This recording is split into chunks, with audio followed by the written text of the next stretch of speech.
For the first time in 3 years, the Lloydminster Gun and Outdoor Sportsman Show has made its welcoming return. Our Zach Kenny has more on that. Held by the Lloydminster and District Fish and Game Association, the Gun and Outdoor Sportsman Show will be set up in the Service Sports Center, taking place January 21st and the 22nd. So we've got a lot of vendors coming from all over the place. They have firearms, ammo, reloading supplies, there's taxidermy, there's furs, there's even spices for your meats. There's so much coming. It's really great. Including everything that is available to purchase and see at the show this year, they have important guests to oversee the sales of firearms. We're very excited. This is the first year that we've actually had the Alberta CFO come. So that's the Chief Firearms Officer. So they're sending 2 officers down to answer some of the questions about the new recent firearms bans and some of the bills that are going through. They're also going to help some of the vendors verify some of the PALs and get these guns out the door a little bit faster too. With 2 police officers present at the show, they will be explaining and showing new paperwork in ordinance with the new bill C-21, as well as explaining to both customers and vendors the new changes with the Canadian PAL system. Changes that not all firearm owners agree with. Guys now come in if they want to buy a gun here. We have to phone in and get a number from the government and or email into them. And we get this number, and that number says his PAL is good enough that he can buy a gun, or it's not good enough, they feel that there's an issue and they don't allow him to buy a gun. So there's things that you need to know even to go to the gun show, like make sure your PALs are 100% done in full. If you do not have an email address attached to your PAL, you get it done now because you will have issues if you do not have an email address. Many Canadian firearm owners have differing opinions on the gun restriction policy, now including certain hunting rifles as well as shotguns. Take the money away from banning all of these hunting guns and all that kind of stuff. Use that money to turn it around and go after the criminals that are using them. But most Canadians are excited for the gun show's return after its 3-year hiatus. Everybody from all different types coming. Lots of females coming these days, so that's really great to see out there.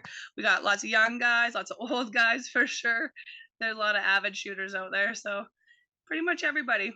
A door prize of a hunting rifle will be given away, and the winner holding a valid PAL will be drawn on February 18th. Zach Kenny, Primetime Local News. The Beat of Music is bringing the Lloydminster community together for weekly square dancing sessions at City Church. Ladies in the middle, make a right-hand star. The 2-hour sessions are fun and inclusive way for people of all ages to get their bodies moving, connect with others, and learn the art of square dancing. No experience is needed as there are step-by-step instructions and a great group of people to help you get the hang of things. It's group dancing, and you're working together with 7 other people to solve these tiny little challenges, and it just feels great when you've accomplished that together. Couples and individuals are welcome to pop into the square dancing sessions every Wednesday night from 6:30 to 8:30, and each initial session is free.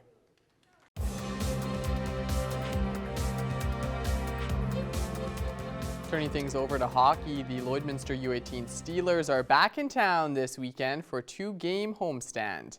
The Steelers are searching for their first home win of 2023 on Saturday when they host the Red Deer Chiefs, who are 7-3 in their last 10 games. The Steelers say it's important to build upon the chemistry level they have as the second half of their season continues.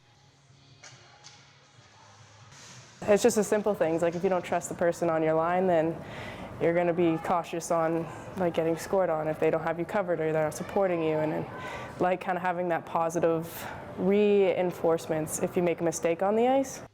The Steelers will face the Edmonton Junior Oilers as well on Sunday.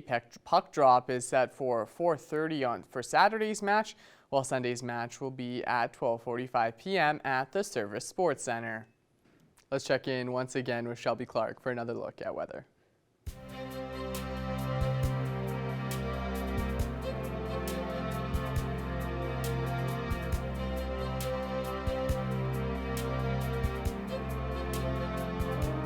Thanks so much again there, Mr. Jace Mackey. Yep, now taking another extended look at your weather forecast, we will be starting off with our central zone of the provinces. On the Alberta side, we have cooled down just as we were looking at before. You know, some spots are seeing those double-digit temperatures. Jasper still is continuing that warm streak with that -1 degree, -8, -9 for Edson and over in Rocky Mountain House, while the rest are kind of seeing those double digits. Whitecourt is also seeing that -8 while we start to cool down from there. Looking at -11 for Red Deer and Edmonton, -10 up in Cold Lake, and Athabasca is the coolest, just at -13. Now as we go over to our Saskatchewan side, they are looking slightly cooler compared to our Alberta side. Most spots are seeing around between -10 and -12 degrees, so kind of matching with us. But then we got Prince Albert and Melfort as they are looking slightly cooler, just seeing that -15 getting closer to that -20 area. So we have cooled down for today, and we will be seeing that kind of continue on into tomorrow. Switching over to our northern zone, surprisingly, they actually are looking slightly warmer compared to the central zone, especially on the Saskatchewan side with most spots around -8 to -9. We are looking at that -10 and 11 for Wollaston Lake and South End. Down in Flin Flon, they are looking slightly cooler, just by a few degrees. Switching back over to our Alberta side here, they are actually matching with us in our central area. -7 up in Fort Chipewyan, while it's -8 in high level. Some spots are seeing those double digits with that -10 and -11s. And then down in Slave Lake, they're kind of at the middle there with -9.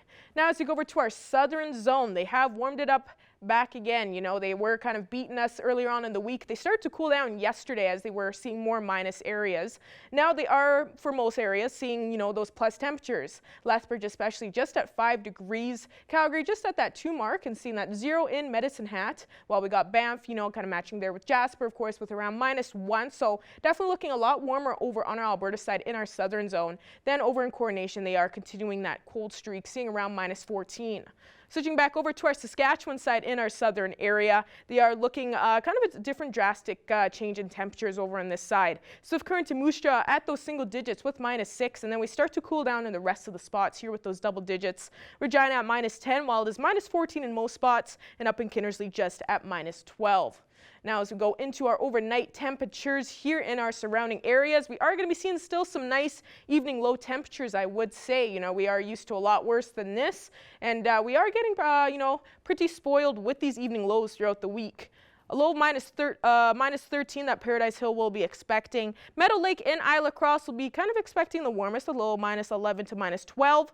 Bonnyville and Provost will be twinning tonight with a low of -14. But you know, we aren't feeling close to that -20 points, so we are expecting a beautiful night tonight. And condition-wise, most spots aren't expecting too high of a chance of some flurries as well, so that will be a nice break. We won't be seeing too much of that.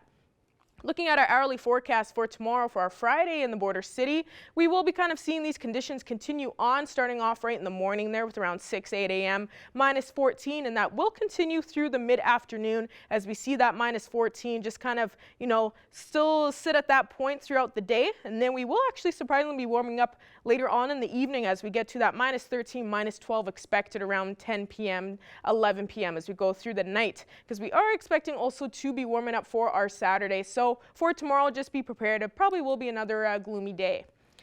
Now looking at our extended forecast, as I was saying, we will be seeing that -14 for tomorrow for our Friday. TGIF is coming up soon as we head into the weekend, and then it will be just in time for the weekend with Saturday and Sunday. Looking at that -5, so seeing that single digit for our weekend here in the border city. Please make sure to get outside and enjoy it. It's going to be beautiful, but also on Saturday, just make sure to watch out. We are expecting a bit of ice in the morning, around a 90% chance, so we will be seeing some icier conditions as we start off the weekend, and we will be seeing those warm conditions continue on as we end it off. That's all I have for now. Our Jace Mackey will have our news coming up after the break.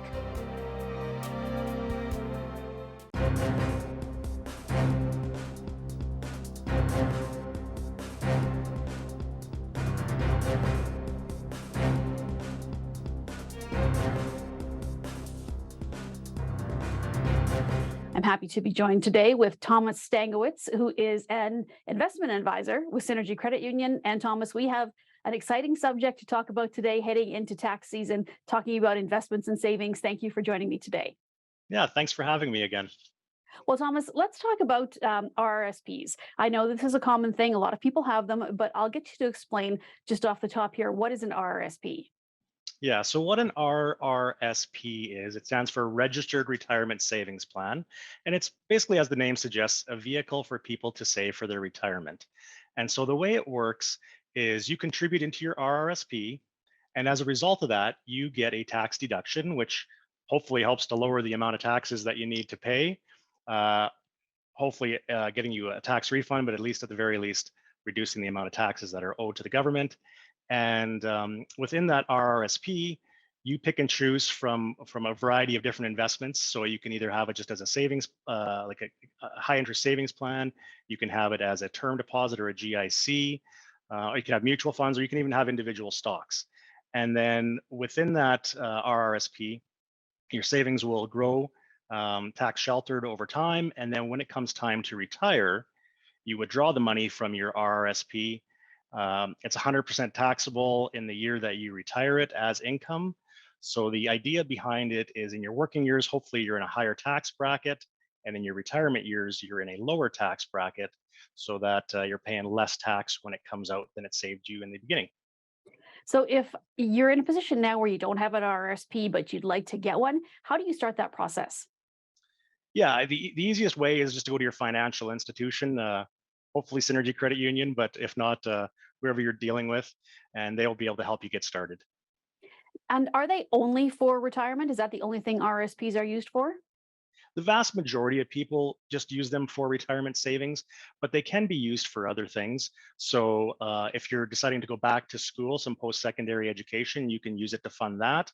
Or if you're a first-time home buyer, you can withdraw from your RSP to help for the down payment on your house. So there are other options as well. And what about just in general, the saving for retirement? Are there other investment options that you can look at? One of the most common ones that we see now, besides RRSPs, is the tax-free savings account, or TFSA. And those are used, people will use both of those, but sometimes it just makes sense for people to use one or the other. And what is a tax-free savings account? I've heard a lot about that as well. You hear that term, on a lot of commercials and a lot of financial literature. So what exactly is a TFSA? Yeah, so TFSA is available for anybody over the age of 18, and there's no deadline, so you don't have to contribute for a certain date or anything like that. But the nice thing about them is that you can put them in similar savings as you do with or similar investments as you do with an RSP. So once again, it can be mutual funds, stocks, etc. You don't get the deduction when it goes into the RSP, or sorry, into the tax-free savings account like you do with an RRSP. But then it grows tax sheltered in there, and then when you go to pull it out, you don't have to pay any tax whatsoever. So that's really the beauty of the tax-free savings account. And is that the main difference then between that and an RRSP, or are there other differences? No, that's the main difference is this the tax treatment really. So RSPs, you get that tax break going in, but have to pay tax coming out. TFSA, no tax break going in, no tax coming out. Thomas, how do I know what type of investment is right for me, or anybody who's looking? It's very confusing for people who are not financially literate. I happen to be one of those people. So how do you know what's right for you? So I always recommend talk to an advisor, because like I said earlier, sometimes it makes sense for people to take advantage of both the RRSPs and the tax-free savings accounts. Sometimes for certain people, it doesn't make sense to do RSPs at all. So talk to your advisor, and they'll be able to tell you, what makes the most sense for you at this stage of your life. So when it comes to RSPs and TFSAs, is there anything else we should know, like contribution limits and deadlines for when they can be considered for your tax year, that sort of thing? Do you have that information?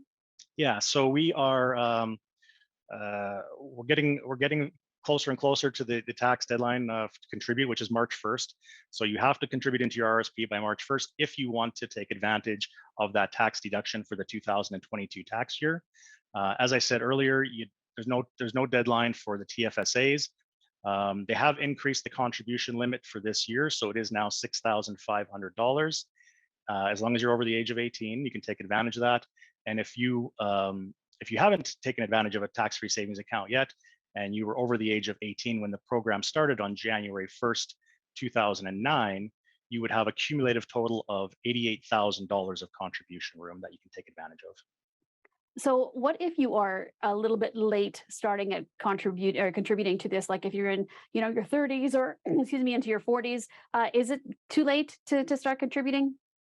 it's never too late. I mean, ideally, the sooner the better. You know, if we can get into that habit of when we're younger, even just putting aside $25 a month, $50 a month, whatever it is, just to get started and get used to that habit. But we can't turn back the clock. So, you know, get started as soon as you can. It's never too late, but the sooner the better for sure. All right, Thomas. Well, thank you for joining me today. And one last thing, there is a workshop coming up for people who would like to get more information on all of this. So where and when is that, and how do people get more information? Yeah, so we're excited to be hosting a financial planning seminar and workshop on January 21st. And so it's basically we're teaming with MNP as well as Revering Law Office. And we are going to be putting on like I said, a workshop that will help you to will help develop a retirement plan for you. And so we'll be giving you advice whether you are planning for retirement or whether you're already in retirement. Free workshop, and you can find out the best ways to make sure if you're on course to hit retirement, or the best ways to make sure your money's going to last you through retirement. January 21st, you can sign up on Synergy Credit Union's website through the Wealth tab. It's available to the public, so whether you're a member of the credit union or a non-member, you're free to join us. Seating is limited though, so I would urge you to sign up now.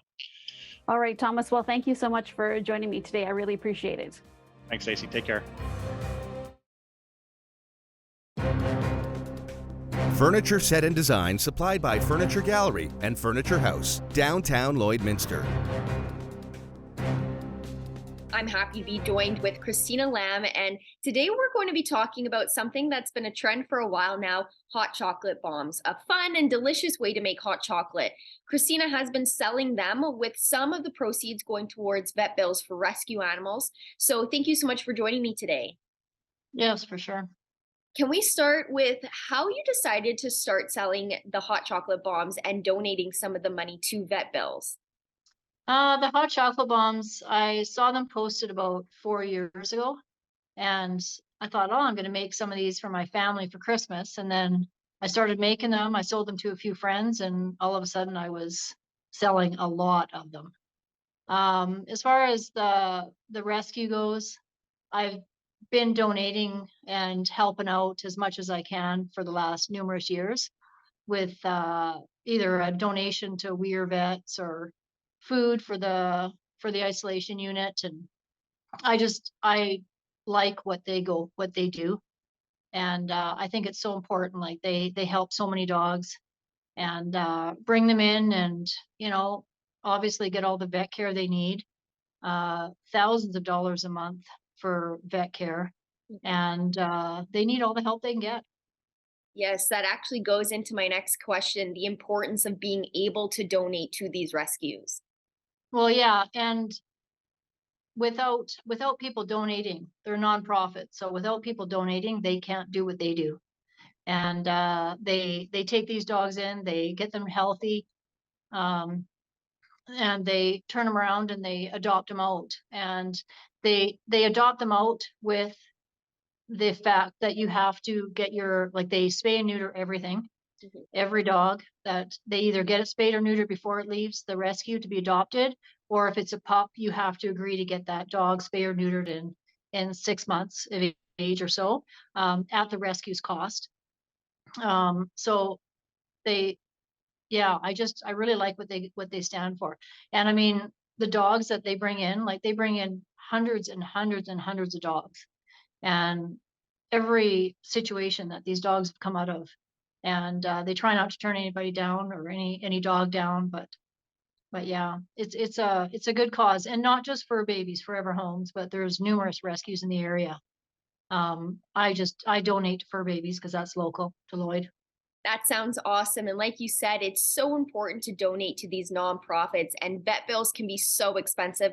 And this is just a fun way to raise money for that. Since most people love chocolate, and with it still being winter, hot chocolate bombs is a great way to raise that money.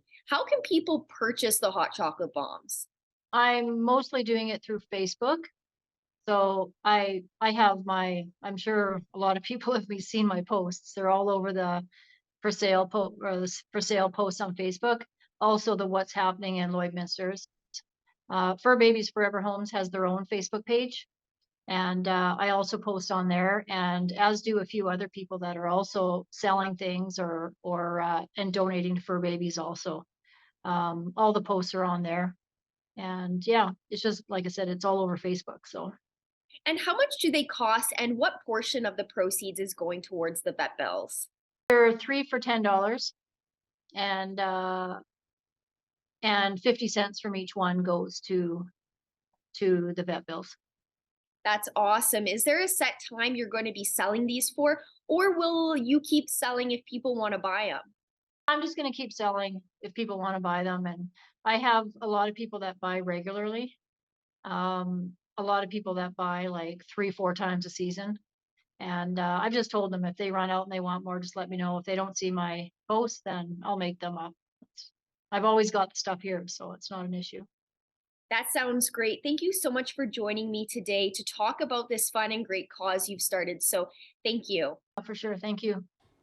Taking a last look at your 7-day forecast for here in the border city. Get ready for a beautiful weekend ahead like we were talking about. We will be seeing a cool down day tomorrow though. And as we head into next week, we will be seeing those single digits continue on. Expecting some flurries Monday to start it off. Getting a break on Tuesday, and then we will be getting those flurries once again as we head on through the week into Wednesday. Then expect some sun next Thursday.